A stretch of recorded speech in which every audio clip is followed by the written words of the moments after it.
judging the gin and tonics. I don't know why I did it like that. Ladies and gentlemen, real popular, new on the scene. Give it up for Hannah Gray.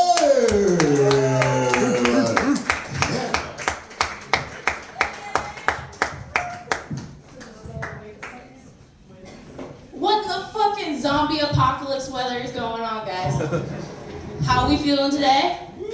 Hell yeah. I'm excited for gin and tonics, mostly because I had a neighbor who, she was like 90 but looked 70, and her only white lady skin secret I've ever gotten, gin and tonic every day. Ever since then, you know? That my first one, cool. Ooh, it looks all ooh, fancy. Oh, no, you're good. Oh, good. Rose gin lemonade. There's 3 on that for Rose. Ooh, okay. That is florally. I'm a fan. Okay, that's what's up. All right. Definitely a vibe. Definitely a vibe. Okay, cool. So I feel like I'm indecisive. So much so, like, I can't make a decision for shit. Anybody else? Yeah. Woo! Hell yeah. No, it's so much so every time I make a decision, I feel like that Meghan Trainor song's just like playing in the back of my head. Just like, my name is not again. My name is, you dumb bitch, you could have done it the first time, you know what I mean? No, I don't know. I feel like I'm made for this show because my last decision, I signed a contract for 4 years and wore a shitty uniform every day. Yeah, it was fun. It was the Navy. It was, yeah. Give it up for that. Yeah. Can we tell I had fun? No. Oh man, that is plurally. All right. No, my time in the Navy was really fun. I feel like I was made for it in the essence of like swear like a sailor, drink like a fucking sailor. You know what I mean? Just like every day, I'm here for it. No. My first experience with booze, how do I put it? I had the only record in middle school for drinking on the back of a bus. Yeah, it was a Catholic school, don't worry, it was fun. It was fun. The Catholic school doesn't exist anymore, so like, who the fuck really won that story, you know? Like, I'm still here, fuck them. No. The other fun parts, I would say, man, with booze. When I was in the Navy, my best friend, she took like a bottle of moonshine from me because she's like, you can't handle your shit. And I'm like, bitch, we're in Florida and I'm from Colorado. You know what I mean? So, like 2 hours later, she is sloshed, like going like, airplane, woo, kind of thing, you know? And, man, it was a wild time to see someone get in trouble for like, just being that fucked up, but, you know, again, who won that story, you know? Just kidding. Oh man, that was a new one, so that's good to know. My version of that's a new one is more or less like because I have a brain injury, so etch a sketch that bitch, you know what I mean? Just restart that. Hell yeah. My other fun parts, I would say, man, I need to finish this drink before I fucking forget. Man, that must be the secret to good skin aging properties, you know? I'm hoping so. So, other fun parts, I'm really glad I went for like bud tending as a side gig and not like pharmacy. You know, give it up for weed. Hell yeah. Hell yeah. So much so, I managed to dose both of my parents before in like one fell swoop. It was fun. It was fun. I felt like a real piece of shit that year. I mean, daughter of the year. No, definitely daughter of the year. It was like 12 hits of acid that I left in my parents' freezer. Yeah, I mean, full transparency, like I told my parents like, hey, I lost drugs in your freezer, and if you can't tell, my parents were okay with that. You know, just like Grateful Dead heads through and through. Man. Had to make sure I put that down so I remember. No, so the 12 hits of acid, it managed to like work its way down the ice cube tray. And Daddy Dearest really likes water. He drank that shit for 3 days, y'all. I'm so glad he learned, like, at first when he like called me to ask, I thought he was just having the weirdest fucking heart attack of his life. You know what I mean? Just like, 500 Grateful Dead shows, definitely catching up with you, bro. That's what I thought. I don't know. I'm not a fucking doctor, but yeah, he lived to tell the tale. It was just like the wildest fucking tale ever. And then so the half ounce of mushrooms that I left in the freezer too. Mom found that shit, yo. Yeah, no, she made risotto for Easter. Yeah, hell yeah. No, I like risotto too. No, I do too.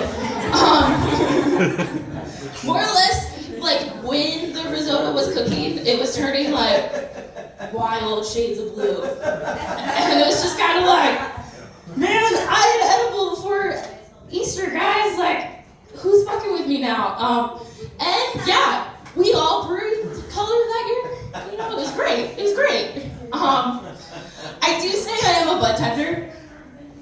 I would say I was a bud tender. Another one of those like mid decisions, you know what I mean? I'm so glad that people are starting to at least get that it's like the equivalent of working in the restaurant industry. Working in the week, like, your sativa's not that important, bro. Either is your percentage. Go fuck yourself. No, clearly I worked in like the Walmart of weed, so, you know, I am good to take that whenever. Yes, my friend. Hell yeah. This looks so fancy. What kind is this? So this is the Magic Carpet Ride. It's a jasmine kick gin. It's a jasmine magic carpet ride. Pineapple, tahini, and grapefruit. You know your fucking audience, dude. Actually. Hell yeah. That's alright. That is definitely. He knows his audience, guys. That's all you can tell by the outfit. No,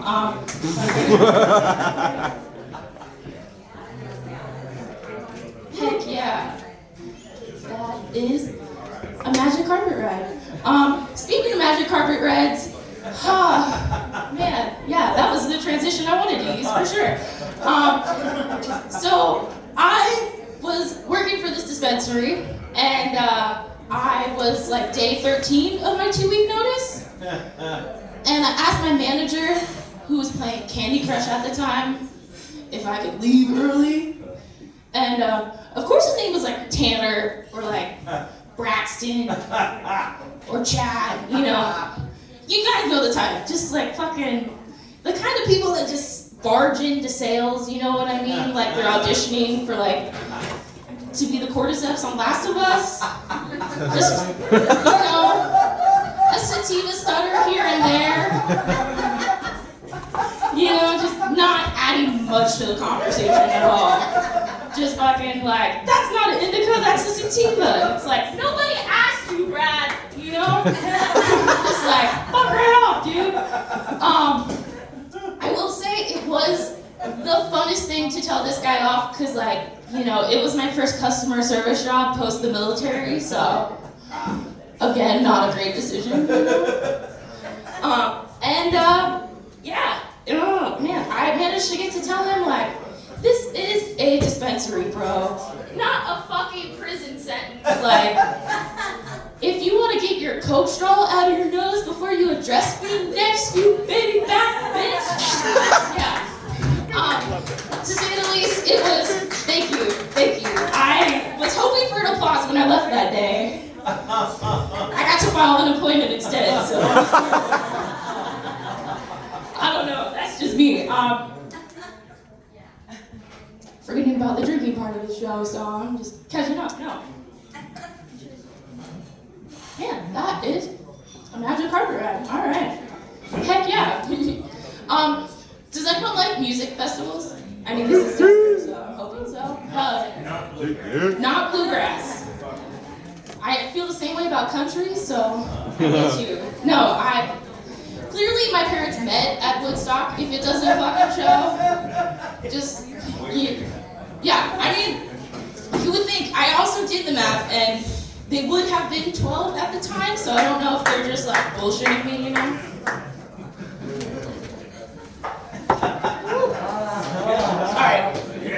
to remember which one is which. I'm now good. Alright. You want your third one? Yeah, might as well. Oh my goodness, that was so fun. The green machine. Oh no. So it's a slushy. It's a gin and tonic slushy. Mint and lime. I don't know. I have nothing funny to say about Pure it. evil. It looks good. No, actually it works perfectly into my joke because let's see, the tiny manager, you know, everyone liked to call him like Tiny Hulk, you know, because he was like 5'3", and I'm fucking not, so it didn't really leave much room to work under. I will say though, when Tiny Hulk hit me back with his response to my outburst, he more or less said, "You can get the fuck out of here." And it's like, dude, I'm not the demographic you really want to be kicking out of a dispensary. Look at me. You don't think I like smoke more than I can fucking breathe usually? You know what I mean? Just like, I have problems and I'm trying to fix them with weed, so what crap? Thank you. Hell yeah. You too? Fuck yeah. No, that was a bad one. Alright. Anyway. We're awake now too, yeah. Etch-a-sketch. We're good. Hell yeah. Other fun decisions that I've been making lately, has anyone lived with someone like a little too long? You know what I mean? Just like, hell yeah, hell yeah. No, just so much so you like hate their fucking guts, you know? And it's like, I should make better financial decisions to get the fuck away from this person. You know? I had that type, man, she was my first roommate outside of like boot camp, so I thought like the cleanliness brainwashing would like transfer over, you know? That shit did not, y'all. I was looking at dishes in the sink for like days. To the point where like roof lights would do, and I'm just like testing my mental sanity like, bitch, you are not the dishwasher. There's not a dishwasher in the apartment, but you're not the motherfucker that like signed up for that shit. You know what I mean? Just like, I hate this guy. No, okay, sorry, that was. Well, the last day of my like lease, more or less, we were pretty cool because I was like, you know, the overly nice roommate, like, sure, I'll clean up, whatever. I'm not planning your demise in my, like, you know, just kidding. Well, the last day she called me and she asked if I shit in her closet. Yeah, my exact response. It was one of those, we were in Florida, so, that should explain a lot all by itself. Granted, we were in Florida, and she's like from Florida, and I'm from Colorado, so again, trying to like represent. She like didn't think I could handle my booze, and I'm like, listen here, bro, like I learned to drink a mile high, and I was high, so who's the fucking real winner here? No, it was weird though, because she did manage to report it up the chain of command, so trying to tell other grown adults, no, I did not shit in somebody's closet as a grown adult. That was a mindfuck. I'm like, what matrix is this in, guys? Like, you know what I mean? Just like, I don't fucking know. Okay, clearly we can't relate to the shitting in the closet part. That's okay. Thank you. No, other fun parts though, I also on that whole living next to somebody kind of situation, I live next to a drug dealer, and I think I'm just mad because he never sold me drugs. I'm like, motherfucker, I don't look like I do it? Like, do I look like a narc? You know what I mean?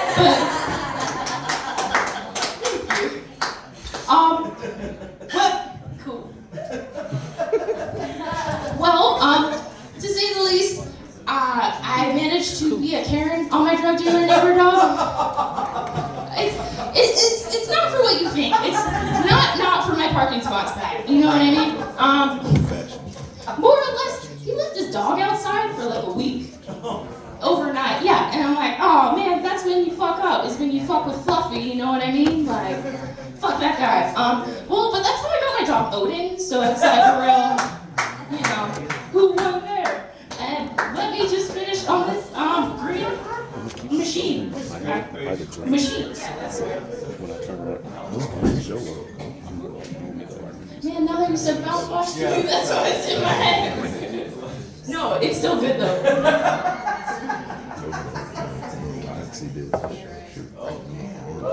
Woo!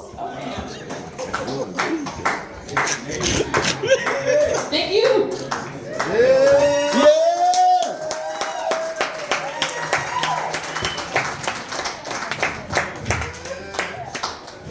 All right, let's see if she lands the dismount. Hell yeah! Like a pro. Hannah Gray, everybody. Keep it going. Hannah Gray. I'm on my second gin and tonic, baby. My first one was that magic carpet ride. This one, I think it's called There Was Room on That Door. Titanic reference, because it's rose in this or something. Delicious. Anyway, are you ready for your feature judge of the evening, everybody? Yeah. Yes. Louder. Yeah. Are you ready for your feature of the evening, everybody? Hell yeah, everybody. This is another new blood on the scene, regular at the Denver Improv. Everybody, give it up